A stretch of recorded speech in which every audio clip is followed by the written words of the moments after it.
بسم الله الرحمن الرحيم. الحمد لله رب العالمين، والصلاة والسلام على خير خلق الله محمد وعلى آله وأصحابه الكرام وتابعيهم بإحسان إلى يوم الدين. ربنا أرنا الحق حقا وارزقنا اتباعه، وأرنا الباطل باطلا وارزقنا اجتنابه. ربنا آتنا في الدنيا حسنة وفي الآخرة حسنة وقنا عذاب النار. موصاني بريز إما لخزمت كتابي منهاج الطالبين إمام النووي جيان بسر أبين قيشتوني تا كتابي ميراث. لكتاب ميراثا هندك ما خاندوها هاتون تسر فصل بيان إرث الأولاد وأولادهم انفرادا واجتماعا. باسي إرثي وشكاني خوارو من بؤكا. طبعا أرزم كردن بقوة ترين ورقر لنا وميراثا أولاد إنجا دواي دايكو باوك، إنجا دواي زوج وزوجين، إنجا دواتر أشيبو أخوات وأنا عليكم السلام ورحمة الله. كابو هزي ميراث لشوية لأولاده ليرة باسك أفرمي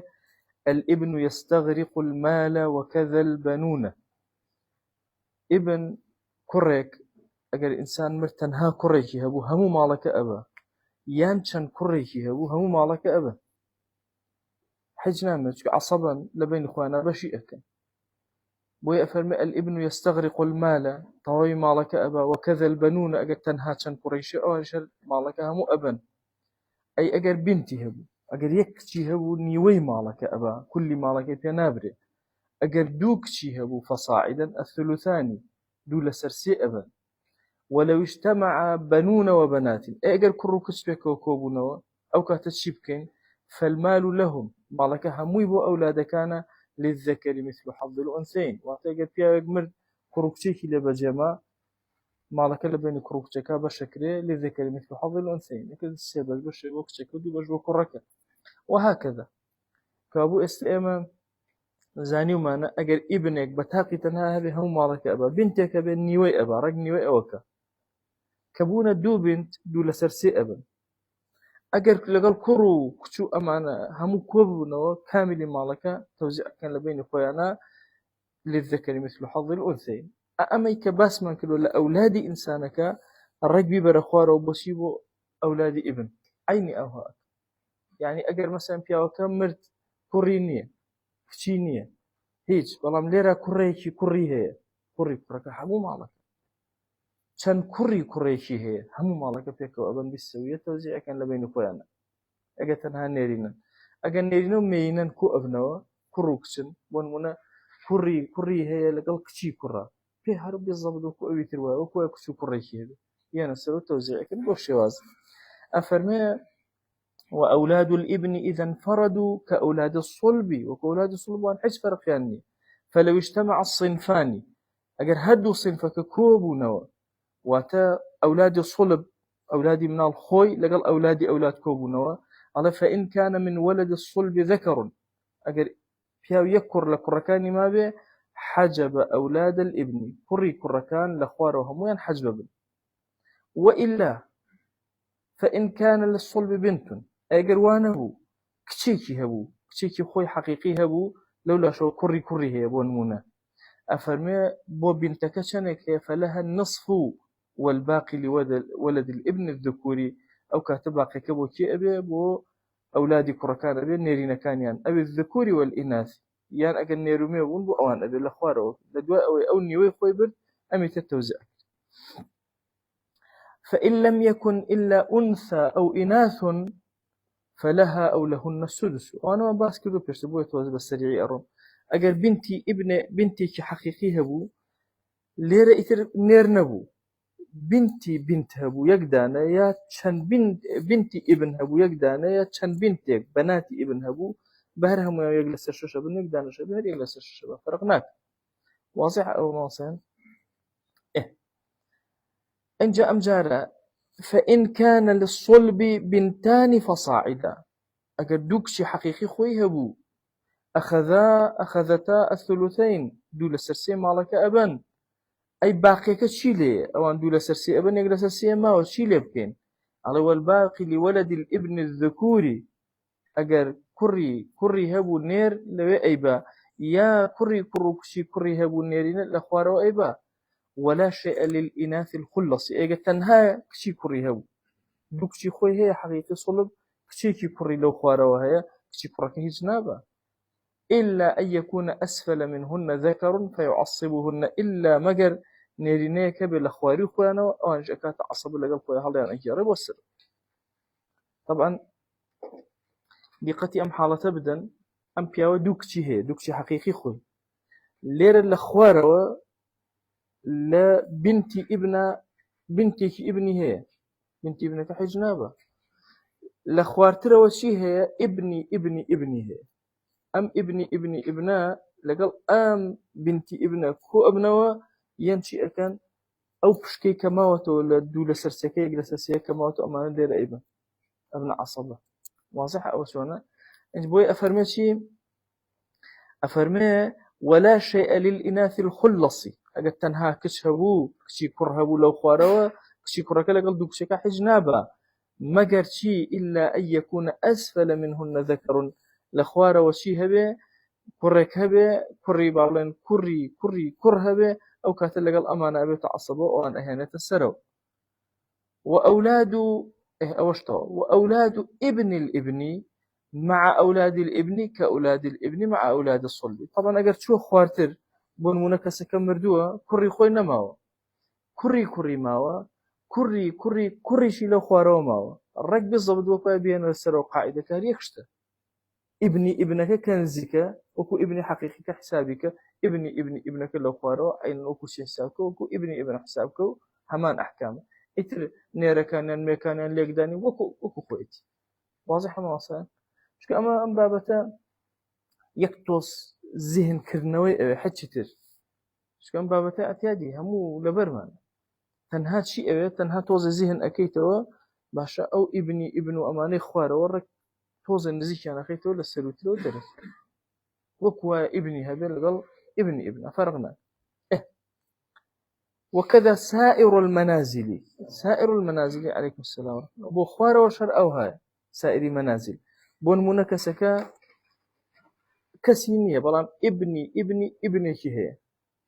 باشا لخوارتر وشي هي ابني هي لو بني بنو باش اما نزيك كان وكو كوري خويا ولا يتشانكو ابن حساب يان بنتي ابني هي باش اتشي تخوارتر وشي هي ابني بسوات لها بس اي نشتك يعني همان او احكامنا چند شي تخوارو هموم منازل كان وخوارو هر همان حكميه ترتيبه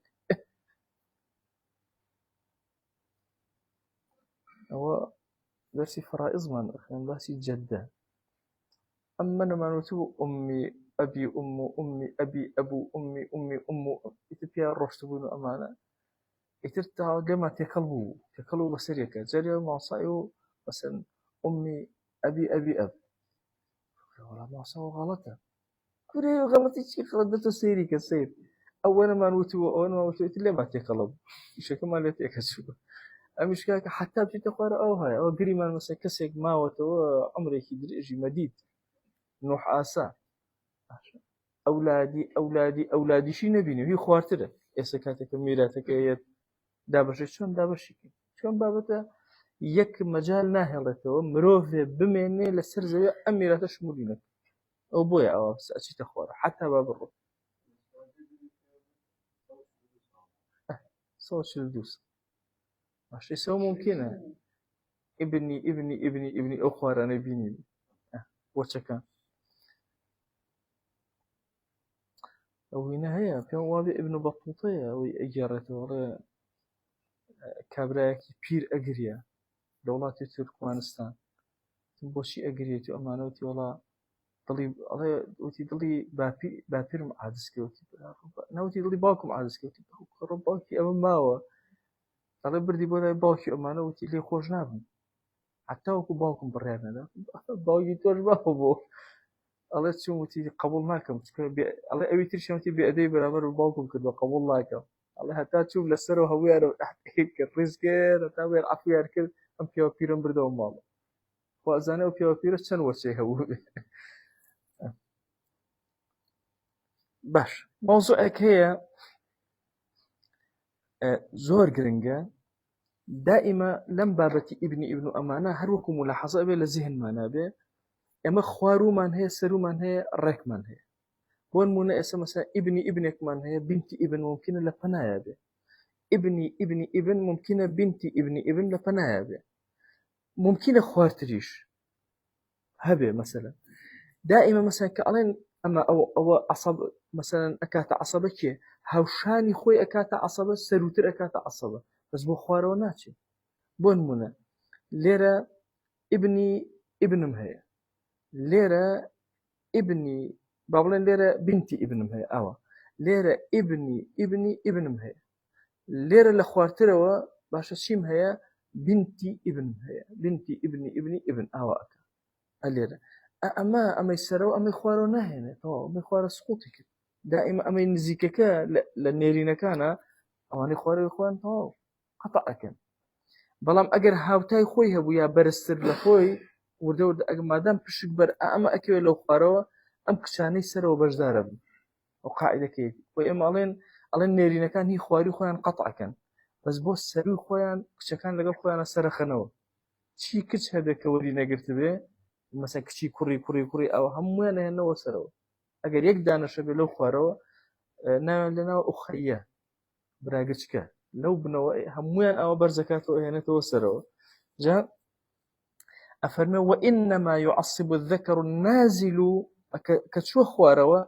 من في درجته أو إلى درجة خويا بإكاتة شيء إكاتة عصبة ويعصب من فوقه أو شيء لسري خوي به هر إكاتة عصبة إذا لم يكن لها شيء من الثلثين أجر يشتكي بون نمايا ولا مثلا دو لسرسي أوانا يجلس شو أوانا كيبون نمايا ئەوان هەمویان پێکەوە بەرزەکاتیان کە تەعسب کابوو مستەوای خۆی و سەروتریش ئەکا بەڵام بۆ خوارەوە ناچێت ئەمە باسی چیمان کردووە یەکەمین هێزی ئیرسی باس کرد ئیمامی نەووی کە بۆ خوارەوەی دووهەمین هێزی ئیرس بۆ کوێیە بۆ سەرەوەی ئەفەرمێت چی کەیفیەت ئیرثی الأصول ئەمانە فڕوعەکانن کە بەقووەترین ئیرثی ئەولادە اینجا بەزای ئوسوولەکان چۆن میراتە ئەبن ئەب چی هەیە لهمو فقه إسلام فرائضة أمي هي أب فرضي هي أجر ابن هبه يا ابن هبه باوك شنبا يجلس الششب ابن يا ابن كابو أو كاتشي فرضي بودانين كابو أب خاون يجلس الششة بيشتر باسمان كردوه وبتعصيب إذا لم يكن معه ولد ولد ابن أجر هيج أولاد نبو أولاديش نبو باوك عصبية هێز لە باوک یعنی ئەم با سێ شت بۆ باوک جارێ تەقدیرکەین ئەم باوکە سێر ئەکەن باوکی مردووەکە ئایا مردووەکە کوڕی هەیە باو یەک لەسەر شەشە ئایا مردووەکە هیچ کوڕی ئەمانەی نییە باوک عەسەبەیە ئایا مردووەکە تەنها کچی هەیە باوک ئەو کاتە فەرزیشی هەیە و عەسەبەش بە لەگەڵ کچەکە یەک لەسەر شەشە بە هەرچیش لە ماڵەکە مایەوە ئەیبە ئەگەر نەشمایەوە هیچ واضح شلونه أفرمي وبهما إذا كان معه بنت أو بنت ابن بنتي لقلا يا بنتي ابني لقلا أبو أو كاتت شيء أبا بفرزش أبا بعصباتيش أبا له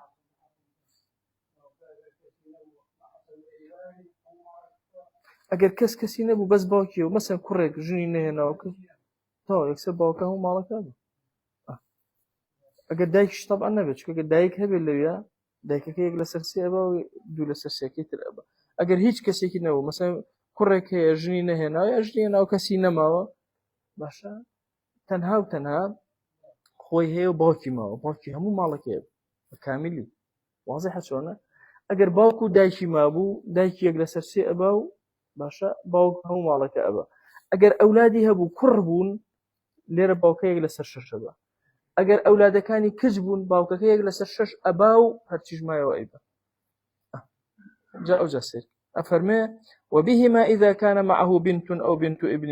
له السدس فرضا یەک لەسەر شەش ئەبا باوکەکە والباقي بعد فرضهما بالعصوبة لدواء أوي خۆی و کچە فرض أبن لدواء چی ئەکەن بە عەسەبایەتی ئەوی تریش ئەبە مثلا أجر يك بنتي هببون ضل بهما يعني بفرض شو بتعصيبش بهدو كان أبا لقلقشة أو جامع وصين أي أما باوك ما توزاني باوك لم أحكامنا قد تجاوزنا كو باوك يا عصبي يا فرضي يجلس الشش يا فرضي شو عصباتي شيء لما زيادتني باوك هم الذين ما نتسويد تنها أو سي حالته هي واضحة ما وصين وأبشين بولا دايك شيء هي أفرمي للأم الثلث أو السدس في الحالين السابقين لو دو حاليك بيشتر باسمان كده يا يجلس الشش يا يجلس هشتبه بيشتر باسمان كده يجلس السي يا يجلس الشش كاتكوا هیچ کەسێک نییە ئەولادی مردوو نییە عەدەدی ئیخۆ ئەخەوات نییە یەک لەسەر سێ بە ئەولادی مردوو هەیە یای ئیخۆ ئەخەوات هەیە چەندە بە یەک لەسەر شەشە بە لەم دوانە زیاتری نییە دایک دیارە ئەوە یەک مەوزوع هەیە ثلثی باقیتیە ئەبا یعنی ئێستا دایک وتمانە چی هەیە تەنها یا یەک لەسەر سێ هەیە یا یەک لەسەر شەشی یەک مەسئلە هەیە یا خۆی بڵێن دوو مەسئلەیە بەس بە یەک مەسئلە ناوە برێ ئەلەم مەسئلەیە دایک چی ئەبا ثلثی باقی ئەبا ئەویش چییە ئەگەر هاتوو زەوج یا زەوجە فەرق ناکە زەوج یا زەوجە لەگەڵ دایک و باوکە کۆبوونەوە زەوج لەگەڵ دایک و باوکە کۆبوونەوە لەم حاڵەتا چی ئەکەین بەشی زەوجەکە یا زەوجەکە ئەدەین یا یەک لەسەر دووە یا یەک لەسەر ئەوەیە چوارە ئەوەی کە ئەمێنێتەوە دایک ثلثی باقی ئەبا یعنی لەوەی کە ماوەتەوە یەک لەسەر سێ ئەبا نەک لە کۆی گشتی ماڵت دیارە ئەو چۆنە تەواو تەنها ئەو دوو مەسئلە ئەوش بۆچی ئەو مەسئلە ئاوای لێ هاتووە چۆ ئەگەر ئاوا نەکەن دایک لە باوک زیاترە بە لێ بۆ نمونە مەسەلەن ماڵەکە ئەڵێن کاکە دایکە و زەوجە و ئەبە ئەڵێن باوک عەسەبەیە لەبەرەوەی ئەولاد نییە دایک ئەولاد نییە یەک لەسەر سێ ئەبە وانییە ئەی زەوجەکە یەک لەسەر دوو ئەبە زەوجەکە نیوە ئەبە دایکەکە ئەو کاتە یەک لەسەر مەسەکە لە شەشە دایکەکەش دوو ئەبە ئەو سێ ئەبە ئەو دوو ئەبە لە پشتەکان یەک پشتگەمێنێتەوە بۆ باوک نابێت کابوو ثلثی باقی ئەبە ثلثی باقیەکە چۆنە ئەڵێن کاکە ئەو زەوجەکە نیوەی بردووە سێ بردووە سێ بەش ماوەتەوە ثلثی باقییان یەک لەسەر سێ بە باوکە دوو لەسەر سێ بە قرارەکە دەرچوو للذكر مثل حظ الأنثيين بالضبط عكس واضح ما وصل أوجه بويا أفرمي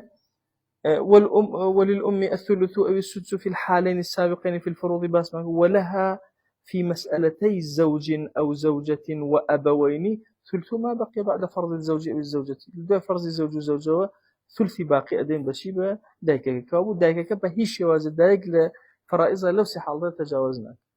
يا ثلث كل أبا يا سدس أبا يا ثلث باقي أبا أي ثلث باقي تنها لدو مسألة أو كابو دولة أصول كان منطقة الباوكو دايك ين بو سر شي سر جد ألين جد حالي شوانا ألين كالأبي ريك بابير وكو باوكوايا إلا لسي حالتان نبي سباسيك باوك وكو شي وايا وكو بابير وكو شي وايا وكو باوك وايا إلا لسي حالتان نبي حالتي كم شيء أن الأب يسقط الإخوة والأخوات باوك مثلا كسيك مردوه براو خوشكي هي باوكي شي باوك براو خوشكي كان حجبك نايبان براو خوشكي مردوه هيج نابن راسخو باوك هم مالك أبا وتمان اگر باپیری هبو برا كان قبول ناكن يا شري لقلا الان بيلان مسألة حجري الله قريمان باوكمان برده بولا دريايك اتورا تو بكوي كيو نزيبوتو لمردوه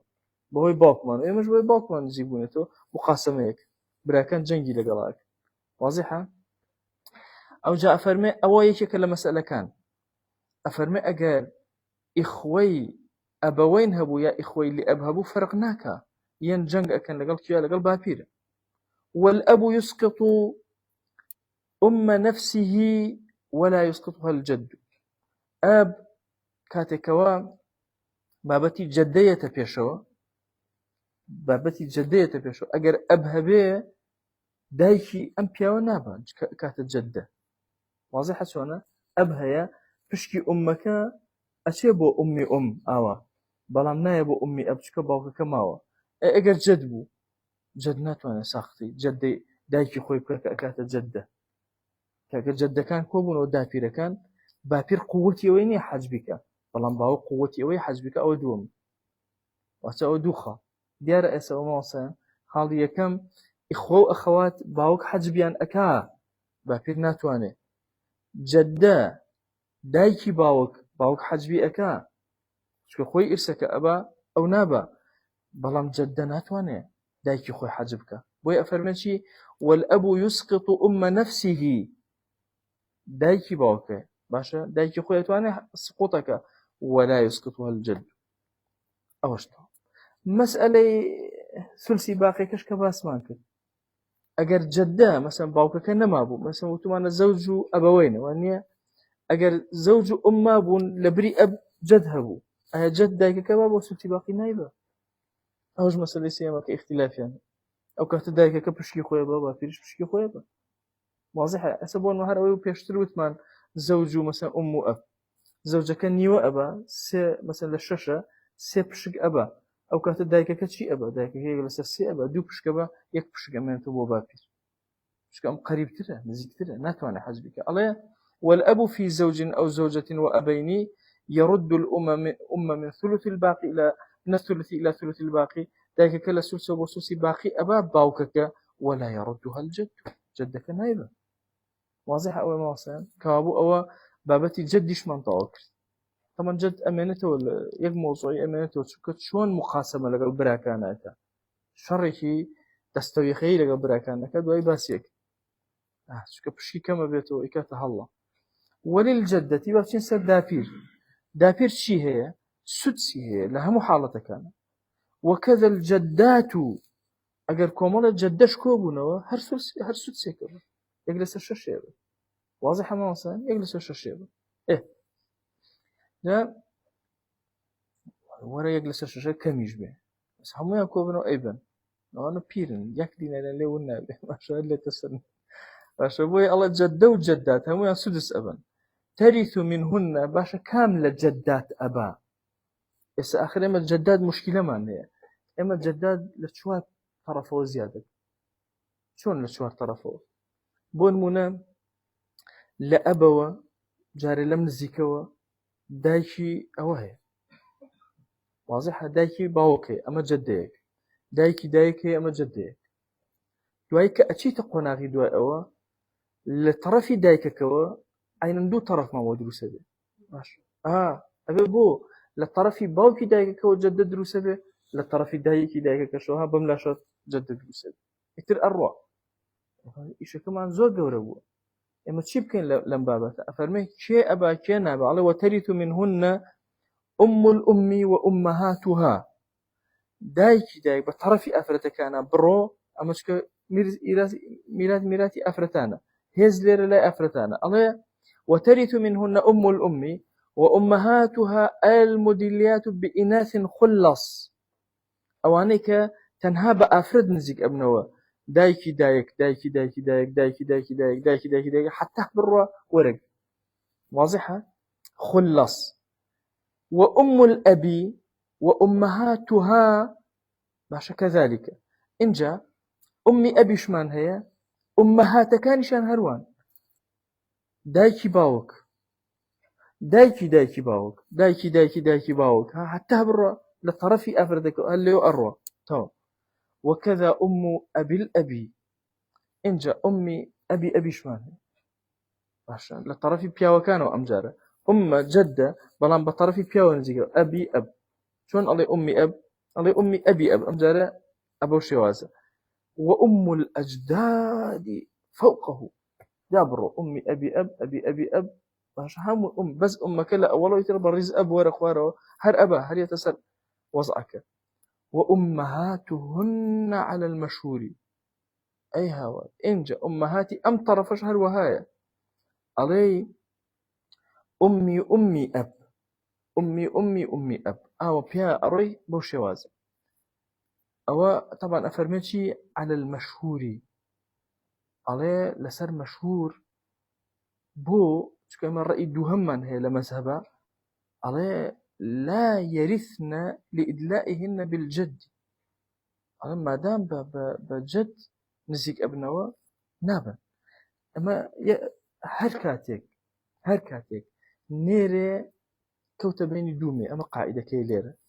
نيري كوتا بين دومي اختلافتي لما زي بخومانا مثلا دايكي باوكي دايك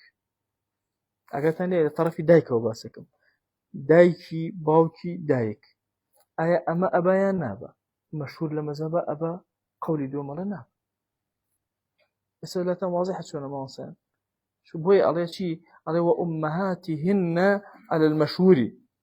ئێمە وتومانە أمي أجداد فما فوقه بەڵام ئاگاد لێبێ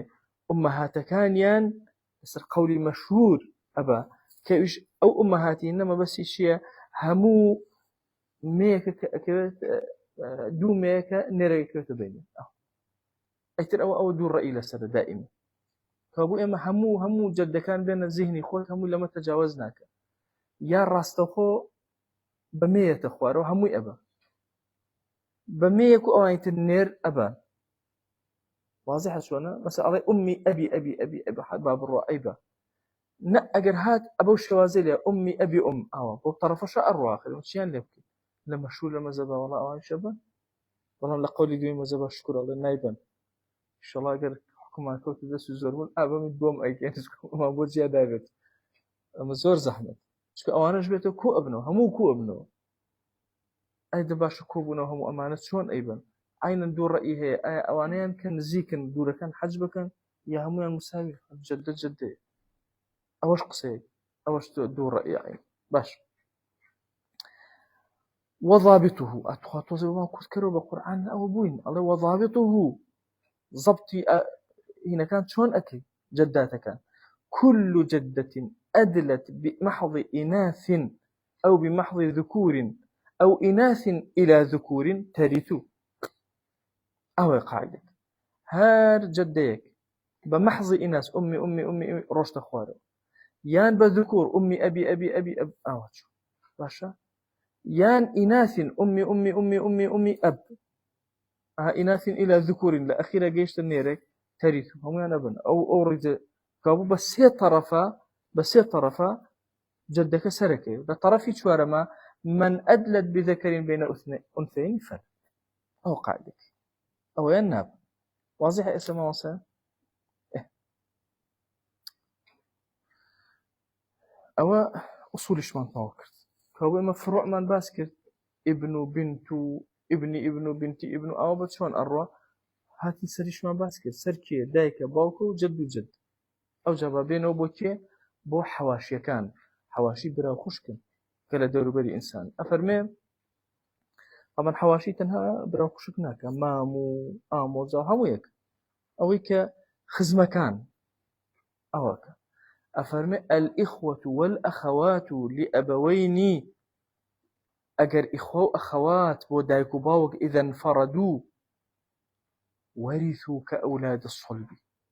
أجر كسيك مردوه دايكو باوكي نية باشا يعني بابلن باوكي نية وأنا كم عصبن وأنا حجبك النية لم لا شو ابني نية باشا ابن بنتي نية بابلين أولادي نية أو كاتي يكسر براكان رقوك أولاد الصلب ما ملاك أجر بتاقي تنهابون هم مالك أبن لقل كسي ترابن كسكي ترابا وبشكي ترابن كوكا أبن سواضح شونا رق بين ذهني خود مثلا كسيك مردوه بابلن دايكو باوكي شينية دايكو باوكي نية أولادي نية براو خشكان رق براكان وكو كر حسابك خشكان وكو كسي خوي رق ميلاتبا شون بيشترو تومان مثلا كر أجر همو كوبونو همو مالك أبن برا كوبونو همو مالك أبن فرقناك عادي لولا وتومان أجر خشكي كان لقلا أبو شيئك أبن عصبة فيكو ونيا لقل براكانا اللي رأينا براو خشكن أبن عصبة اللي ذكري مثل حوض أنثى أين براي دايكو باوكي براي باوكي همان حكمي ابن يعني براي باوكو دايكي طبعا بشكل أبا براي باوكي نايبة بلام أجر مثلا أختي كان هي لأبوين لولا أختي كان هي لأب ماشا يا أول شيء أو يجلس الشجران يجلس دو أبا لا ليرة دو أخت هي ثلثان أبا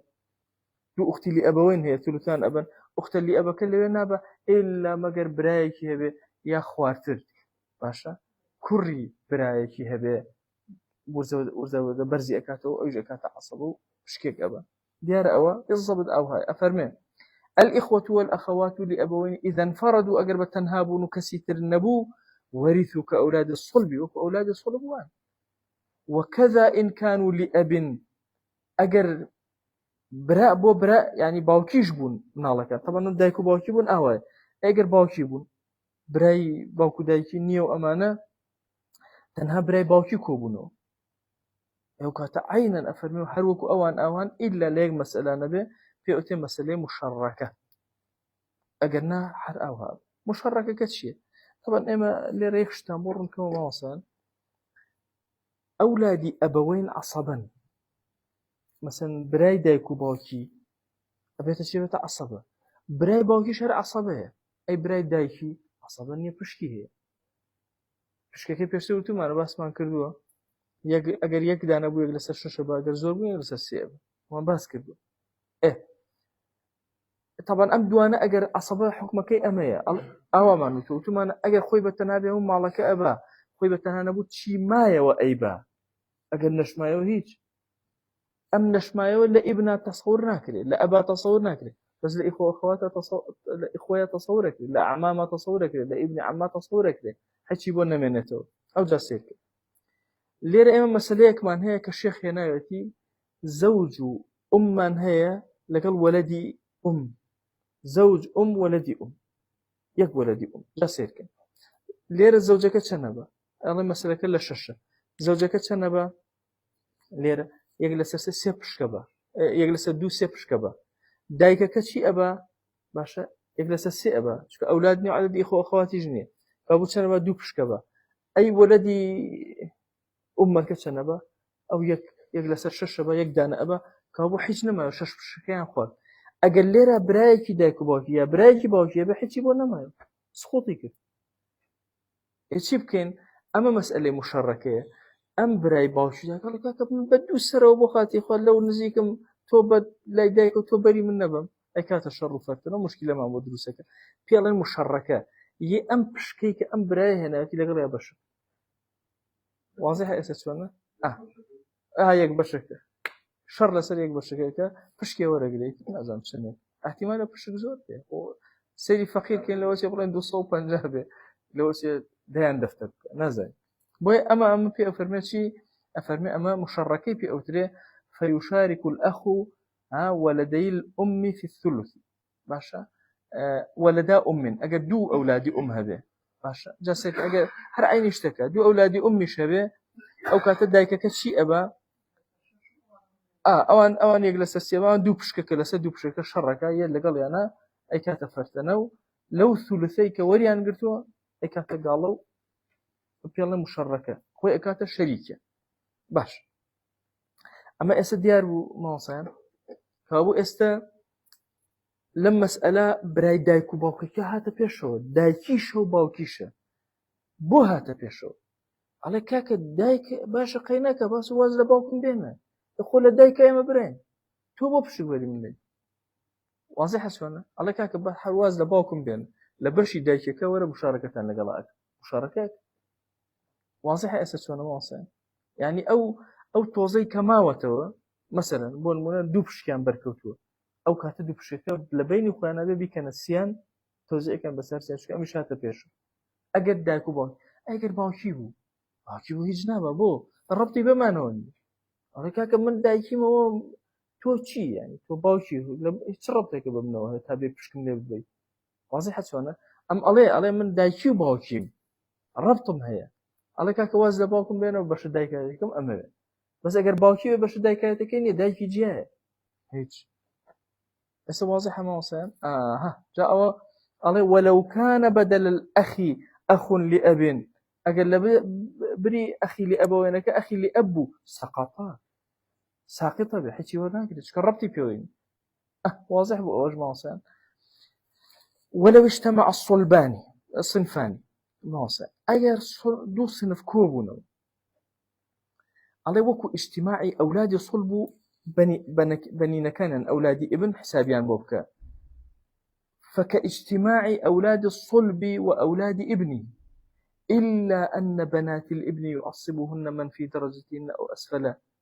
إلا ليك موضوع النبي لو وتمان أجر هاتو بنتك من هبو بنتي ابن من هي دو بنت من هبو بنتي حقيقي بنتك ابنش من هبو ابنك ابنیشمان هەبوو ابنی ابنەکە لەگەڵ خوشەکەی و خوشەکەی ئەو ئەکە یا لە خواردنەوە بە خوشەکەی خۆی سەروتری خۆی ئێنێتە سەرەوە ئەیکاتە عەسەبە و لێرە وەها نییە. ئێمە چیمان هەیە؟ ئەگەر دوو ئوختمان هەبوو دوو ئوختی لئەبەوەین چیان برد یەک لەسەر ئەوەی ماڵەکەی خۆیان دوو لەسەر سێ ماڵەکەیان برد. دوایی ئەخێکی لئەبم هەیە، ئایا ئوختی لئەبەکە ئەهێنێت ئەیش بکاتە عەسەبە یا نا؟ ئوختی لئەبەکە ناباو بکات. لەو مەسئلە واضحە چۆنە؟ لەو مەسئلە ئوختی لئەبەکە نابا، براکەی ناتوانێت بیکاتە عەسەبە یان طبعا هەر ئەو هێنە خواردتری نییە هەر ئەوەندە باشە ناتوانانی بڵێ مەسە ئەهێنێتە سەرتر مەگەڵ بڵێ کوڕی برا ئایا ئەتوانێت کوڕی برا مەسەن لێەوە ئەو بکاتە عەسەبە ئوختەکە ناتوانێت بیکاتە عەسەبە. دیارە نەمەن فی دەرەجەتی نەمەن ئەعلا من هوناکە لەم بابەیە ئەوەستێ بۆی ئەفەرمێ وەلئوخت لا يعصبها ئوخت هیچ کەسێک ناتوانێت بیکاتە عەسەبە ئیلا براکەی خۆی نەبێت کەەوە براکەی خۆی ئیکاتە عەسەبە مەعەدە ئەو بۆ خوارەوە ئەوەست. ئێستا ئەو فکرەکەتان لا واضحە ماوەسان ئەمە بە ئەو هەر ئەم دەسانە تازە بوونە ئەوە لێرە دوو ئوختەین لئەبەوەینمان هەیە دوو ئوختەینی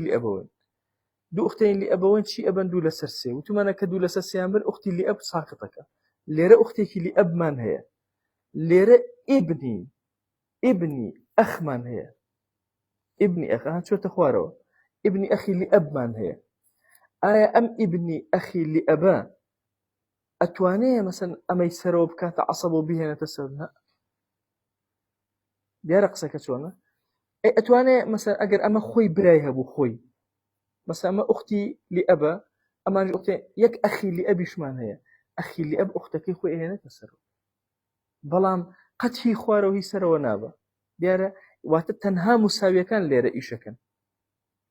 ئەوە ناکەن بۆ سەرەوە بیبەنەوە ئەس لەوی تراوتمان بۆ سەرەوە ئەیبن بۆ خوارەوە نایبن وانە مساوی و بۆ سەرەوە ئەیبە لێرە ئەڵێن تەنها مساوی ئەیبە ئەو فەرقەکەیان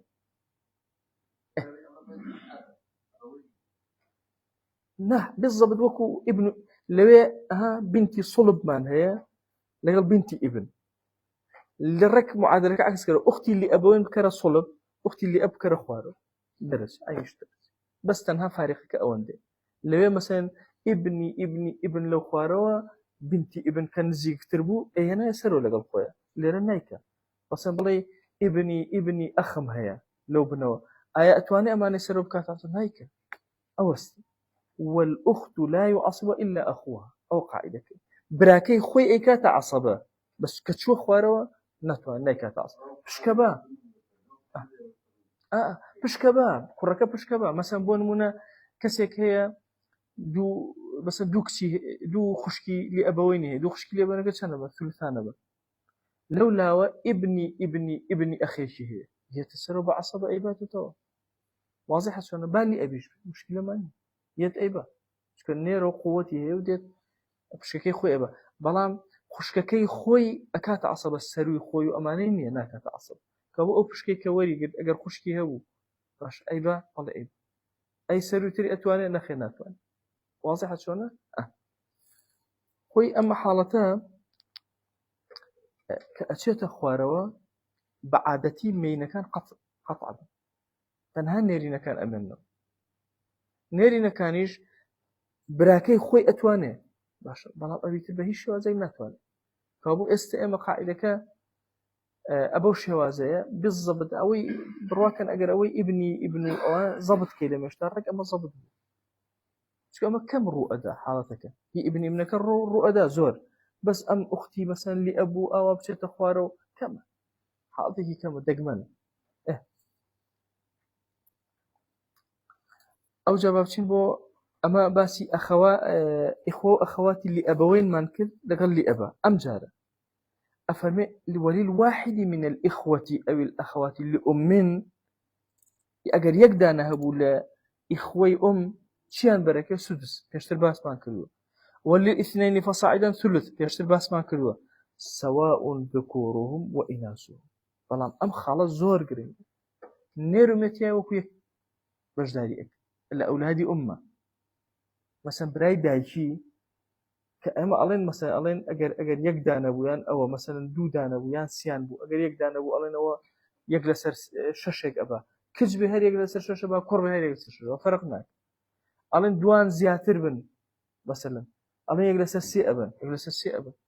تو لبين إخوانا بالسوية بشية تو بوي أفرم سواء ذكورهم وإناثهم وكو يقاوان لم بابت أما تو أم جرى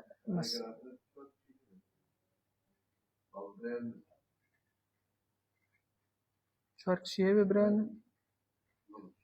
دايكي فرقنا هر يجلس السي أبا نتو هكا دايكي بون تنها يجلس السي أبا هاتشو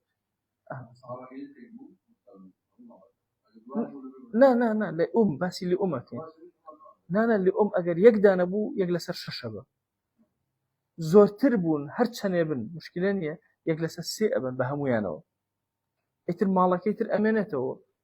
عصبها بو أي بعصبه نبوش بيت المال هر أوان ديان بركة بشك ديار سوانا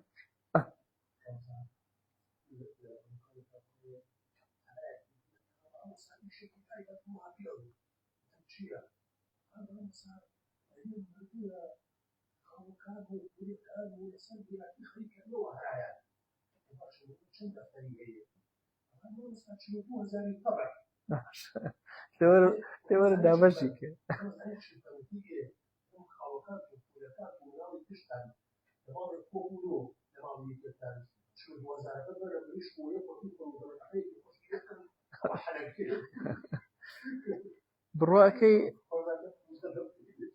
بڕواکەی جاریوە هەیە لەسەر 2000 دینار 1000 ئەم تەڵعە ئەبێتی کێشەیەک ئەوسەی دیار زۆر کە پیاڵە لەکە کوڕەوە هیچ دەبیکەن بەخێر ئەنەوەڵە ماسەبەوە وت کرد ئەها لە میراتە دایمە بڕشت ئەمێنێتەوە بەتەتی ئەم پارەیە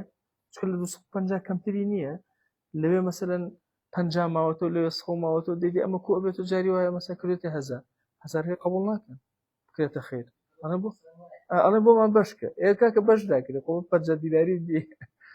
هەروە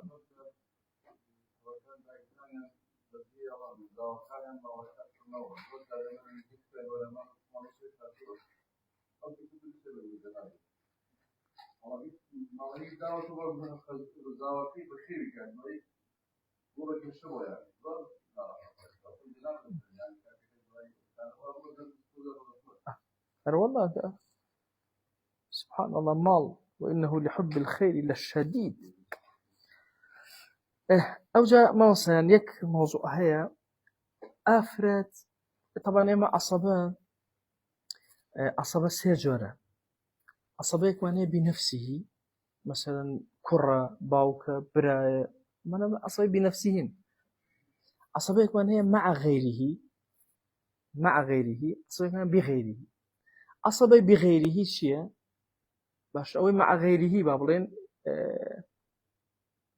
أمي بيشتر كباس ما كنت من أختك لقال أخاكي خويا بون منى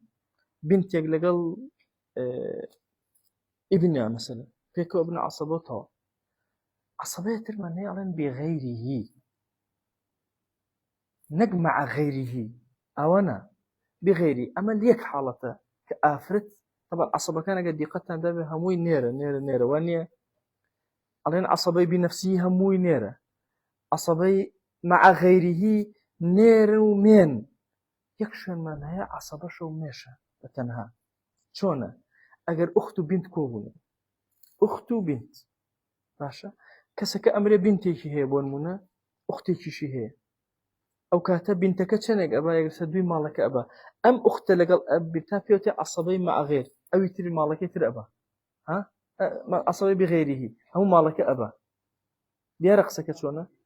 باقيك أبا يعني مثلا دو كجبون دو لسرسي أبا أم أخت أبا عصبة أو يتري أبا هاتي أمانته أيبا أسوى عصبي بغيره لا أو ديارة پیاوێک ئەمرێ کچی هەیە لەگەڵ خوشکە کچی بەڵێ نانە خوشکی مردووەکە ئەدوو خۆی دایمە ئەها مردووەکە دایمە ئەبێ لە مێشکمانە بێت کە ئەڵێن خوشک یانی خوشکی مردوو ئەڵێن کەس کچی مردوو ئەوە مضاف إليهەکە مەحذوفە بەسە کابرا مردووە کچی خۆی هەیە خوشکیشی هەیە کچێکی هەیە لەگەڵ خوشکێکە بۆ منە کچەکە چەنە بە ئەگرسەبی ماڵەکە ئەبە ئەو خوشکە لەگەڵ ئەوە پێوەتی عەسەبەی بغەیریهی ئەلێرە ئەم ئافرەتە بێتە عەسەبە باقی ماڵەکە ئەبە یان دوو کچی هەیە دوو لەسەر سێ ئەبە ئەوەی کە ئەمێنێتە خوشکەکە ئەیبە وهكذا ئەنجا ئەفەرمێت چی والأخت لأبوين أو لأب جاء فرقناك أخت لأبوين لأبي يكشتك مع البنات وبنات الابن لقل بنات وبنات ابن عصبة كالإخوة ابن عصبة وإخوة كابو فتسقط أخت لأبوين مع البنت الأخوات لأب أو كانت أختي لأبك بوت عصبة كبوت عصبة قوتي بياكل أم أختي لأبوين شيء أك أختي لأبكان هم أكوجي خوي بخوي مالك أبا بون من أمن من أوا بيننا بياك أمرت كتشي هي خوشكي دايكو باوكيشي هي بين شش خوشكي كيهن دايكيهن أم خوشك باوكو دايكي لقل كتشكا بيكو ابن عصبة أما نهر ما ساقط أو تاك مسألة كلها تأتي عصبي بغيره فهو عصبي بغيره تنها يكسر أخته كاتك لقل كياكو أبيتو لقل بنته فرقناك جاري أختي اللي أبكو أبيتو لقل أبيت عصبة والله أقول أختي أبوين كوبو قدرا أبيت عصبيك وأختي اللي أبكان قتك واضح أو جاء إن جاء واضح أفرمي بابشين خوارتر وبنو الإخوة لأبوين أجر شون خوارتر كوري براكان أجر بودايكو باوقبن كوري براكان بوباوقبن عين مسألة كل منهم كأبيه اجتماعا وانفراد هل كانت تشوين باوكي خوي برزبته أخي لأبوين أخي لأب حسبك حجبك كابو ابني أخي لأبوين ابني أخي لأب حجبك عيني أواسن شوين سروا لكن طالما له مسألة كانية يخالفونهم في أنهم لا يردون الأمة إلى السدس هو تمانا أجر عدد أخواتها به دايق لا يجلس السيو أبن بوشوي يجلس الشش أي أجر عدد أخوات نية لخوارة وأبناء أخواته عدد دايق هل يجلس السيو هذا يودون حساب تنبونات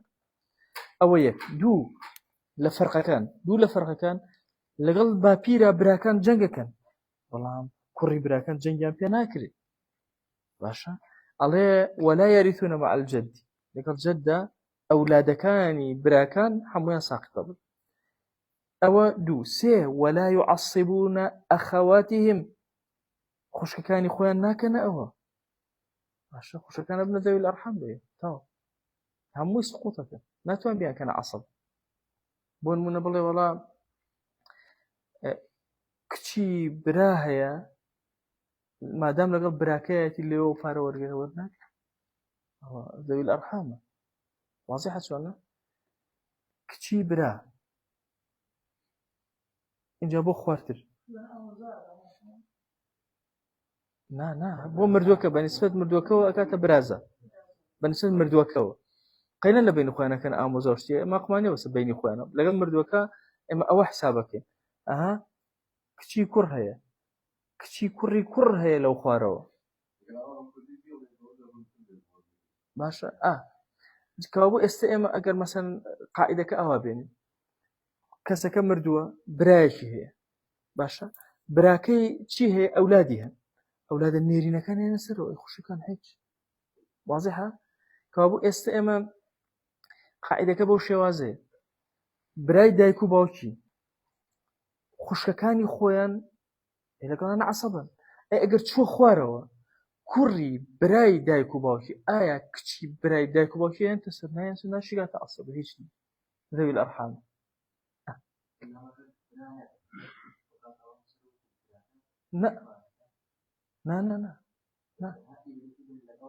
لا ابننا وروبوهم بو أخ أبو أخ أشيت أها كوري كشي برا لو نايت واضحة نايت كوري براك ديت أشيت شوين باوكي وكشكي باوكا واضحة شوانا وهكذا أو إنجا ويسقطون في المشاركة يعني من بابتي مشاركة بس ما كلوتمان دو ولدي أمهن يا ولدي أمها براي دايكو باوكي جنگك أي كوري براي دايكو باوكي أتواني بالجنگك نتواني ساكت طبعا هيك بونا ما يوكوتي ئەوە دیار و ئەوە خۆی ساقتش نابێت پشکی ئەمێنێتەوە ئەیبا ئاسە تۆ مەسا هەر ئەوەی پێشوو لە دێڕەکانی سەرەوە ئەگەر زەوج و و وەلەدای زەوجەکە وتمانەیەک لەسەر دوو ئەدێنێ باشە ئومەکەیەک لەسەر شەشی ئەدێنێت چوە عەدەدی ئیخوە ئەخەواتەیە دوو وەلەدای ئوممان هەیەک لەسەر سێ ئەبن لێرە وتمانە ئەخی لی ئەبەوەین ئەگەر ئیبن و ئەخی لی ئەبەوەین بێ ئەو کاتە ئەمان پشکی خۆیان بە کامیلی ئەبن باشە چی مایەوە باشە ئەدرێ بەو مایەوە نەمایەوە ساقط بوو شتێ مایەوە پێ ئەدرێ وهكذا ويسقطون في المشاركة كابولا مشاركة حيث برناك بأنجا ورنا سلمان إجنا منه أخبوي الله ويسقطون في المشاركة ساقط أبن إبرئان بفرض مالك كنترول أكن حيث يبونا منه زور باش بابشين سلمان طبعا يسأوا إخوة وأخوات أبنائي إخوة وأخوات شمان طاوك الأمانة أمانة حواشين لەمان دوورتر یعنی ئێستا ئەگەر بە فکرەکە بینەوە جارێکتر نزیکترین کەس بۆ ئەوی میراتبەرێک کێیە کوڕە دواتر کێیە ئوسوولە باو باپێ دوای حەواشی لەناو حەواشیە کێ براکان کوڕی براکان هەتا کوڕی براژێ باسی مام ناکرێت دیارە چۆنە ئەگەر ئەمانە نەبوو ئەچین بۆ کێ بۆ لای مام ئەسە وازحە کە ئەچی بۆ لای مام یعنی کەسێک مردووە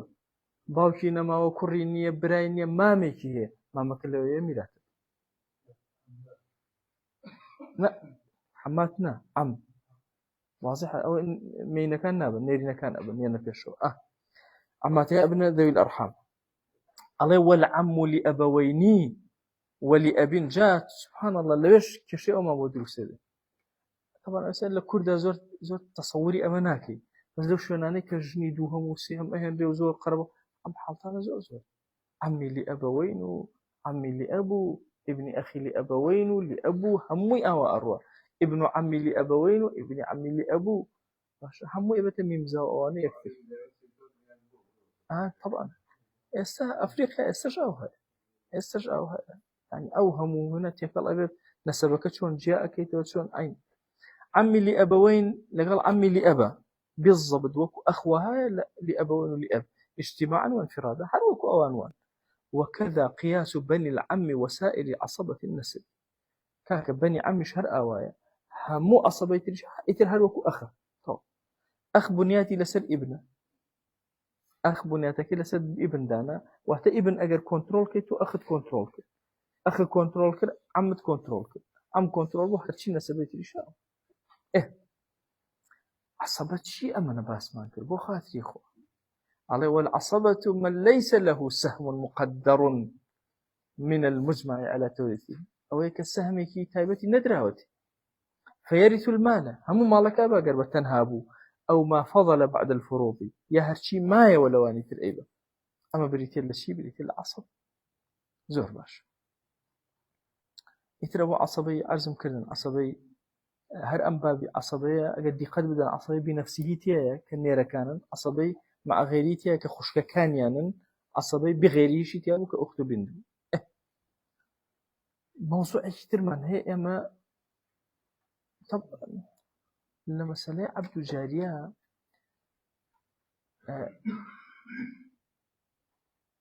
ذاك من عايشة هي شكلها عبد كاني أو أكل أيز بكر آزادك وتيان بمرجع الدينية كأويبكي كولا أكيبو إيما به يعني أجر رجل لرجان باريه بو كسي نبو مرد إيما إرسكي بري أويش موافقي كدو بيغمريان صلى الله عليه وسلم موافقي كدو أي فرمي الولاء لمن أعتق ولاء بو إيوانية ما دام أم كريو أزادي كل ولاء بو أكسي أزادي أكا يتر أبلا ولا أكي نافرش ولا أكي لا يخوة منتو أما مشكلة ما بدرسك رك برانيو الولاء لمن أعتق سبحان الله هرشي عبدو أما يتوك أموالي شخصيا نبوة لقل آزادون دولة من بو أمانة بيكسن مثلا باوكي دياري بابيري ديانا كزنا ما بس وسو أولادي خوي ممكنة وسو أولادي خوي بياببه ممكن شبيانا وممكن شبيانا شكبوه نا بتابتي مثلا زوري كان عمري كردو أمانة جاشيان أنا مشغولي كاسبي بو أمانة بيري جنوشتي حد نما باش شو باري دستو تو ديني توا يعني تصور كان زوري كان دولة من بو طبعا طبعا عالم شاعر أنواع قائد هي الدولة ممالك من هي بنا أو الجوري مسلمان زمانك لزمانك ممالك خوان همو عبد الجاري عبد كان صلاح الدين ملك لا هو ممالك شيء لا أصلا هم العبد بول صلاح الدين أيوبي كريمي سلطان صلاح ورده بلام هيجو مين ينهبو هيبتو هيبة أتوين ينهبو قسنا تمارين عسكري ودي دي عدد ينزوزرو لدوايا كدولة أيوبي مثلا ضعيفو أنا هات نسد دولة حكميك شريعتي كان بخوي عندنا يتر سلطان العلماء لو كاتا وتيو نابي طبعا عبد نابي بيت جوري إيمان داران فروشتنيو فاركان خصب بيت المال أو آزاد كرانو إن جابونا أو لايكي شرعيا بو ترتيب كرا لاي دوهمي سياسي شون بكن لبشتي يكيك لخزانة كاني صلاح الدين وجاريك لجارية كاني صلاح الدين أو يعني كلوا أو يخوان قلنا خص نيات وين تشريعي سياسي وخوان ترتيب كن إن جا دولتي خوان دامز دو دولتي ممالكش مان هي ممالكي بحري مان هي ممالكي سوري مان هي أوانيك سوريا كان أوانان كصلاح الدين أيوبي ترتيب طبعا أو الزور مهمة لا تكون بدري جاي ميجو أمتي سامي دولة من بون أوان جابون تقائد وقول ولا يأم كسبوا شيء أجر مرد به كذبو شيء ميراتك ميراتك أبا مشوازة أو كسيك آزادي كردوه أو كسائبة حتى أزان أجر تو عبدك آزاد كرت أويش خلقي تري آزاد كرت احتمالا لو آزاديت تو بشكل كبرك وأما هم رغبة الشريعة بو يخلق آزاد كرت بون من عبدك آزادك أو عبدش أشياء خلقي تر آزادك يان أولادي هي سبحان الله أولادكاني لوي كزنيا ميراد ببا كوريكي هي وكاك زور دولة كزني الرك أم معتقد أشياء ميراتك أبا ترغيبك بو أيندا شريعة لأنه وجاء أم لما بتا شتيكم عرسكين وتم آفرات لعصبيتها تنها خشك هي ليرة شتيك من هي لآفرات أجر آفرتي كسي أزاد كودك من عايشة عينا أبيش مثلا ويه أبيت عصبو همو مالك أبا أجر كسينب أو كسينب أو آفرته مالك أبا أكو عصبي نفسي تقريبا ما مالي لقال أكل الليرة لقال معتقيا يتر طبعا وزم جاءت عزم كردن سيدنا الرسول صلى الله عليه وسلم شخص الساعة بجاري آزادك ذاك من عايشة حفتها فين عبد الرحمن كوي أو سي هزار عبد الجاري آزاد بأمري خوي وهكذا بلى بفي عمرك خويا زورينيان بفي عمري خويا كردان سيداك من عايشة عمري حفتها فين سيدنا الرسول شخص الساعة صلى الله عليه وسلم وهكذا دبويا هل كانها كمال أويها بوا مثلا لم شخص الساعة ممكن بينجيان ديان كسيانو يدوي كم ميلاد يعني لبر باب ميلاد وهم أمة إسلامية حتى أبو غير أمة إسلامية إمام مالنا قال لكن ميلاد إيش اللي يمكن فارقان للمعتقي أو المعتقات بوي أفرمي إذ بولاء شونا من لا عصبة له بنسب عصبي بنسبه شنية ناس ذوي الأرحام حق ما نية عصبانية وله معتق هي لو دوروا فماله أو الفاضل عن الفروض له بون من عبدكم هي آزادم كردوه عبدكم جني هنا ويكتشي هي يسوى فاتي كردوه كتشكوتو ما نتشن أبا باشا يجلس دوي مالك أبا جنك تشن أبا يجلس هشتي مالك أبا شيم أمينته ولا مالك مسألة لا هشتا شوار أم أيبا أو تشن أبا سيموت أم سيبوك بدين بكي والله كاكي يا ملعب دائم أمي آزاد كردوه الرجل وملعب دائم يسوى أزان شون بوشكها يا همو مالك أبا يا أوي أمانته ولو بشكي كيجوي أقرأت أبو كسر هبو ترغيبك لو يك خلق آزادك أفرمي فماله أو الفاضل عن الفروض له رجلا كان امرأة فرقناك أو كسيك آزادك أفرد بهر أو ما فيه بيا بهر أو ما فيه فإن لم يكن أي أجر هاتو باشا هنا كشمان نبو مەلا عەبدایە مردبوو باشە تا کاتە ئەم میراتەدا بەشکرا باشە ئەوە چی لێ بکەین ئەلێس ئەوە عەسەبەی نییە پارەی لێ ماوەتەوە موعتیقەکەش مردوو ڕێک ئەو پارەی ئەچێ بۆ عەسەبەی موعتیقەکە واضحە مەلا عەبدایە مەسەلەن کوڕی نییە کچی نییە ئەوانە باوکی هەیە باوکی عەسەبەکەیەتی باوکی ئەچێ ئەو پشکە وەرەگرێت کوڕی هەیە کوڕەکە ئەچێ ئەو پشکە وەرەگرێت بۆ نمونە ئێستا ئەو واضحە چۆنە جا ئەو جا سێرکەن ماوەسان ئەفەرمێ ومن لا عصب له وله معتق أجر معتق يجب أوا فإن لم يكن أينبو فلعصبته بنسب المتعصبين بأنفسهم جاء لنو عصب كان شئبا أجت نمخالبه عصبي بنفسه لور أجره راستوخو فلعصبته بنسب كان أوان المتعصبين بأنفسهم لا لبنته وأخته لو هنا بشكل نايا بشي كتشكي بدري وبشي خوشكي بدري وهكذا لا بس نيرينا كان أي باش ديار بو كابو أولا يكبو معتقى بو شوي أروا بو أو كسانا أروا كنسبي كعصبي بنفسهم عصبي بغيره ومع غيره ناقرته ما وصل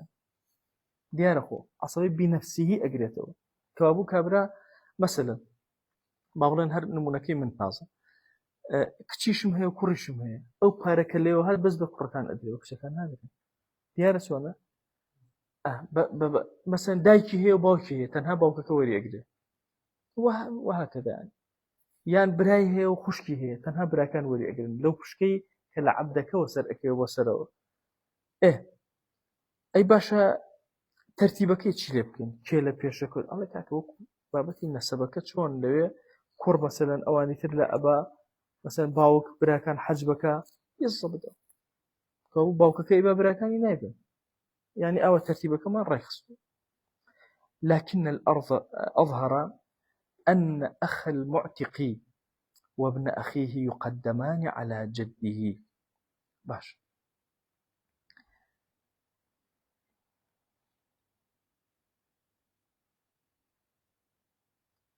لا ما وصل أم مسألة دواتر أما يسباسم كرباسية كأمان شون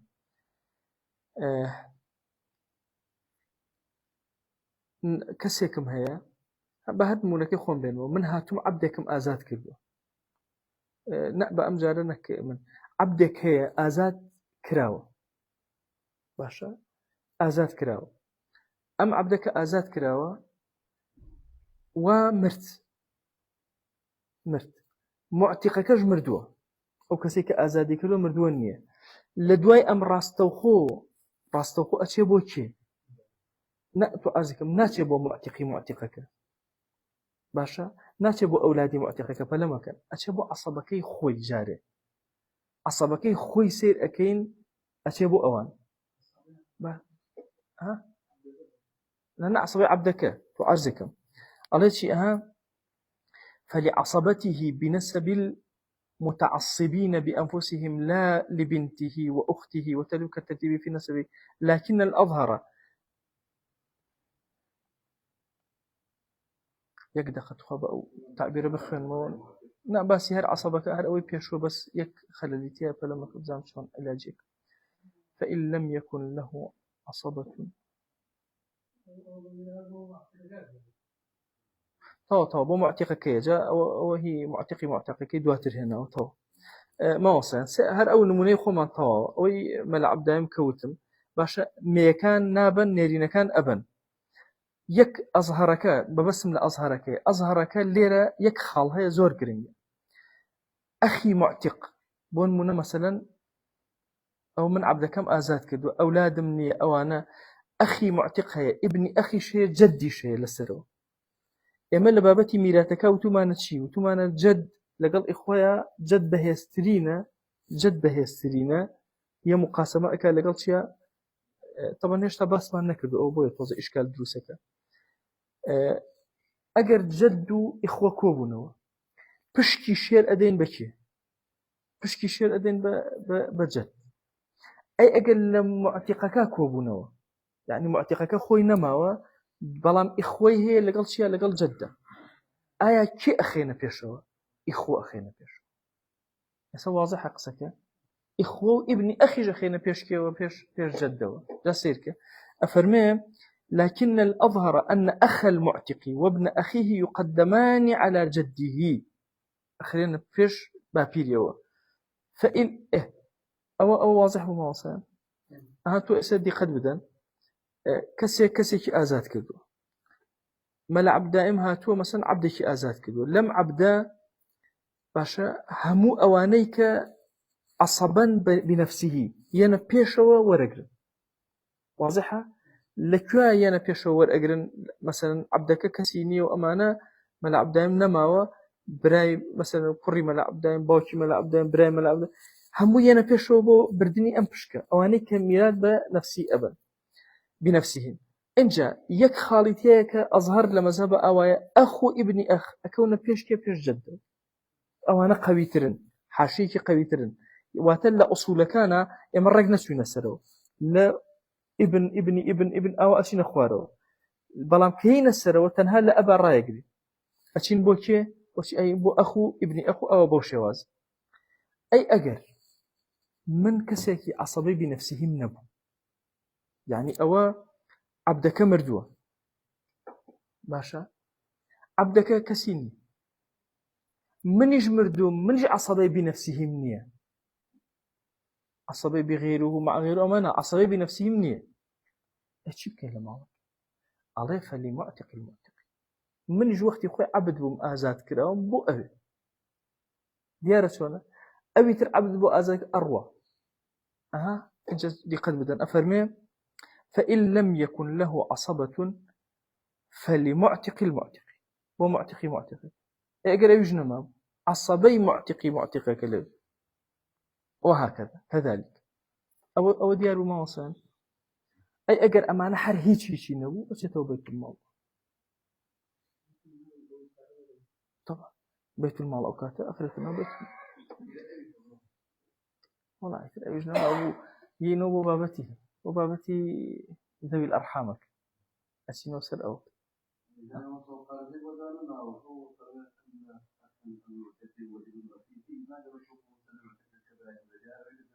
لا هر باسي معتقك لا أو بوي توظلم أو أبو رك باسي معتقك براكاني معتقك أكون بيش بابيري معتقك بالضبط أو هاي كري براكاني أكون بيش جدك أو لميراتك تراوانية لعصباتي تراوهانية بس ليرة أو هاي أو جاموس ولا ترث امرأة بولاء إلا معتقة هيج أفرتك بهوي ولاء أو جائسة أما واضحة أما شونا أما أجنيرجو بوشوازة باش أم جارة أفرتك هاتوا عبدك آزاد كده أم عبدا ورده أو بو بيكز درسو دولمنا أم أفرت خوي أبا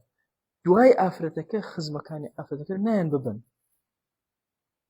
ئێستا واضحە فکرەکە جا تۆ ئێستا سێری ولا ترث امرأة بولاء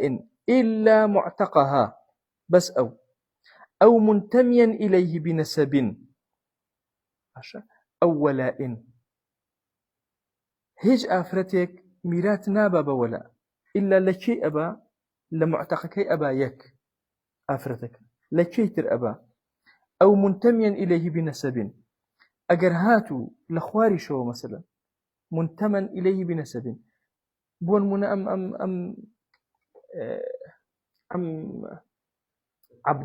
عبدا كريش هي خوي مردوه نماو كركي ليرة كماوا باش أو نماونو أخيرا أشتبه معتقكا أو أفرته ورقري لبيش كابول لمعتقك خوي ورقري لا أوشي كان نسبتي دراوة بنا أو بنسب هر ورقري لا تنواضحة شونا نا مردوه كركي نا توسيرك أما الليرة أفرتك هاتو عبدك أزاد كدو عبدك مردوه عبدك كركي مردوه الليرة لم خواروا واضحة شونا ئێستا بۆ دەولەکە پشک تەوزیع ئەکەین ئەمانە ئەمێنێتەوە پشکێ مایەوە کەسی نییە کوڕەک ئەچێ بۆ کێ ئەچێ بۆ ئەو ئافرەتێک کە ئازادی کرد بەس ناچێ بۆ عەسەبەکانی ئافرەتێک ئەوە دیار بوو ئەوە نامە نا ئەوەستێ ئێستا ئەمەتان لا وازح بوو مامۆستایان ئەوە بەچی بە نەسەب یان بە وەلا ئەمیش چووە یەکێتری ئازاد کردووە هی ئەو ئازاد کراوەی دووهەم یە بۆ کێ بۆ ئافرەتێک ئیتر لە دوای ئەوە ناڕ لەوێ ئەوە سێ لە ئافرەتێک ئەوە وازح بوو مامۆستایان کەوا بوو ئێمە لە ئاخر لە وەلاءەکە بۆ پیاوەکان زۆر ڕۆشت ئەگەر پیاوێ عەبدێ ئازادکە کاکە چوو بۆ نەسەبەکەش دیارە بەس لە ئافرەتە لە خۆیان ئەوەستێ ئەم ئافرەتە چی ئەکە لە معتەقەکە وەرەگرێ لە نەسەبی معتەقە وەرەگرێ لە معتەقی معتەقەکە وەرەگرێتەوە ئەوە زیاتر ئیتر ناتوانێت مناڵەکانی دەوروبەری هیچ تەواوە زۆر باشە نازانم وەسیمە بڕن چەندێکەوە باش بەسەوە صلى الله عليه وسلم